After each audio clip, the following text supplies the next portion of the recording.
ரட்சிப்பார். இதில் 3 காலத்தையும் நான் கூறியதன் காரணம் எக்காலமும் நீங்களே எங்களுக்கு ஊராட்சி மன்ற தலைவராக வேண்டும் என்பது. சொன்னா கேட்க மாட்டாங்க,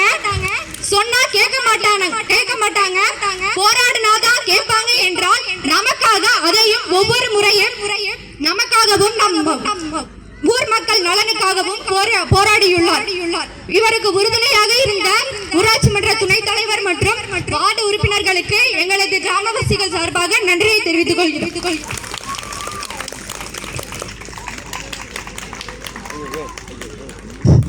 அடுத்தபடியாக நம்ம ஊராட்சி மன்ற தலைவர் அவர்களை வாழ்த்தி இன்னும் ஒரு மகளிர் காணும் பொங்கல் விழாவின் மாலை வணக்கங்கள்.